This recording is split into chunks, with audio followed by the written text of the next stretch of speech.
Did you know Dexter had a cartoon? No, not the short ginger scientist that had a series on Cartoon Network. Dexter? You brought this on yourself, Heisen Bonnie. You fit the code. But rather the blood splatter analyst and serial killer from the Showtime series of the same name. Dexter is a live-action show I've been a fan of for a long time, and I've been looking for an excuse to talk about it on this channel for a long while. The first 4 seasons of Dexter made it one of my favorite television dramas. The show is about a serial killer named Dexter Morgan who is a blood splatter analyst for Miami Metro. In the show, Dex lives a double life where he works with his police peers, including his sister Deborah, to investigate crime scenes. He also is in a relationship with a woman named Rita, who is unaware he's a killer. Dexter kills because he grew a desire to do so after witnessing his mother get murdered right in front of him. This trauma turned him violent, and his adoptive father, Harry, noticed that after he killed animals as a kid. Because of that, Harry ended up teaching him a code where he can only kill murderers that fit that criteria. The show itself is really enjoyable. The first 4 seasons were fantastic television. I love seeing Dexter try to navigate his double life while also killing behind the scenes. Dexter at the start believes he's faking his emotions to hide the killer side of him. However, as the show goes on, Dexter learns to love being a family man and even become a father to his newborn son Harrison. Season 1 is solid as it delves into Dexter's past as a mysterious serial killer called the Ice Truck Killer sends cryptic messages to him with his kills. That man is revealed to be Dexter's brother Brian, who was also traumatized by his mom's death, but took that anger out on innocents. Season 2 is a solid second outing as it does something ballsy by having Dexter be investigated for his crimes early on. Season 3, on the other hand, isn't as good as the first 2, but it's still a fun watch nevertheless. It explores Dexter making a friend who he teaches his code to. Out of all the earlier seasons though, Season 4 was my personal favorite as it had me on the edge of my seat. In it, John Lithgow plays the season's antagonist, Arthur Mitchell, aka the Trinity Killer. He's a family man too, just like Dexter, but unlike him, kills innocent people in threes. The relationship between Dexter and Arthur is really interesting. Dexter takes an interest in Trinity and believes he can be just like him, but things go wrong. Horribly, horribly wrong. Because of that, Arthur is a great rival to Dexter, and the ending of that season was absolutely heartbreaking. After season 4's end was when the original writers left the show. Because of that, I stopped watching Dexter after finishing season 5, which I found to be okay. I was too nervous to watch the rest since I heard there was a massive fall off in season 8 where he becomes a lumberjack at the original final scene of the series. I skipped seasons 6 through 8 and went straight to the planned new final season, New Blood, which I did enjoy for the most part. I do want to talk about my thoughts on the live action series at some point, but with video essay projects like that, I need to watch a lot of episodes. Dexter, along with New Blood, is 106 episodes of content, and in total that's a lot to cover. Even if I were to cover New Blood, which I still want to do, that's almost 10 hours of content. Eventually, I do want to do a video of some sort on Dexter as a whole once I rewatch the show. Still, I've really been meaning to make a video on Dexter since he's still relevant. There is a new Dexter sequel series to New Blood on the way, titled Resurgence, since people did not mess with the second attempt at a finale. Also, the prequel series Original Sin is on the air. Dexter Original Sin chronicles Dex as he begins his serial killer journey in the 90s. What's interesting in particular is that while Original Sin is a prequel, it isn't the first, since Dexter Early Cuts is an animated web series. The series takes place before the original show and ran for 3 seasons alongside it. Season 1 is the longest, with 3 stories focused on 3 killers Dexter murdered before the original show. Season 2 and 3's webisodes, however, were more serialized, as they would focus on one antagonist each season. I find this animated web series really interesting, and I really love the art style, which reminds me of a comic book. That's because Early Cuts is essentially a motion comic which included art by some industry comic artists. What's interesting is Dexter years later got a Marvel comic series of his own, although it was written by the creator of the books the Showtime series is based on. Anyway, without further ado, I'll take a look at all 3 seasons and see how they compare to the show itself.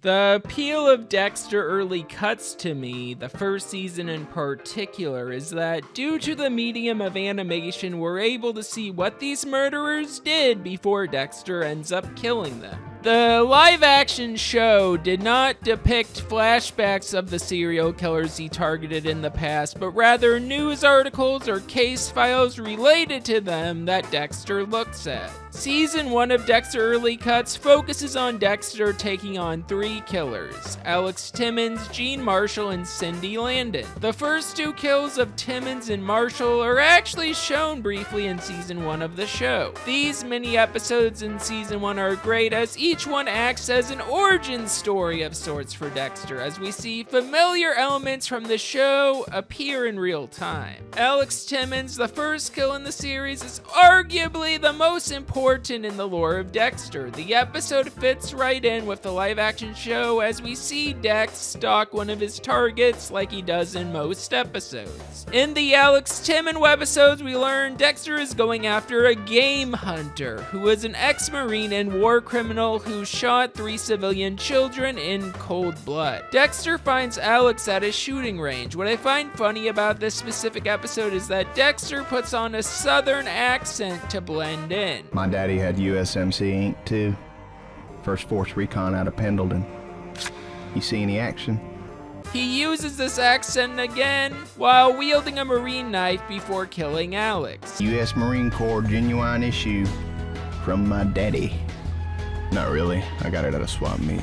The episode is very important, as Dexter gets inspired by Alex's taxidermy animals to create his own set of murder trophies, making him his first ever blood slide. Another important detail talked about throughout this episode is that we hear Dexter mention his father, Harry, was against him having serial killer trophies of his own. What's interesting about Dexter Early Cuts is that so far nothing contradicts it. In fact, Dexter Original Sin seems to be exploring the answer to why Harry is against his adopted son keeping killing trophies. In recent canon, Dexter's first, according to Original Sin, is the earrings of the nurse who tried to poison Harry, which inevitably will cause a big problem in that miniseries. Next, we have Gene Marshall. He's an arsonist who blew up an apartment complex he owned for money while people were in it. This episode takes place in 1993, 2 years after Dexter's first kill. In this, Dexter still has his ugly haircut that the original show used to make Michael C. Hall look younger. It looks even more goofy in this drawing. As he investigates Gene, he ends up seeing a boat that catches his eye. The episode has Dex theme his kill like the previous one, where he uses a fireman's knife rather than a Marine one. He ends up getting called by his sister Deb, who is having her sweet 16, which leads to him putting Gene, who is still alive, in the trunk. Dexter ends up burning his body parts after he's cut up in an abandoned alleyway. It's here Dexter realizes his kills are sloppy and could get him caught. This leads to him purchasing the Slice of Heaven boat, which he'd use to throw bags of his victims in the Florida Bay in the original series. The only downside continuity-wise with this episode is that Gene was supposed to be a blood slide as shown in season 1, but regardless, I still love this episode. Then there's his 2004 kill, Cindy Landon, a street magician who killed all her elderly husbands for money. It's in this episode Dexter buys his iconic army green shirt. In it, Dex fakes having an affair with her in order to kill her. Sweet.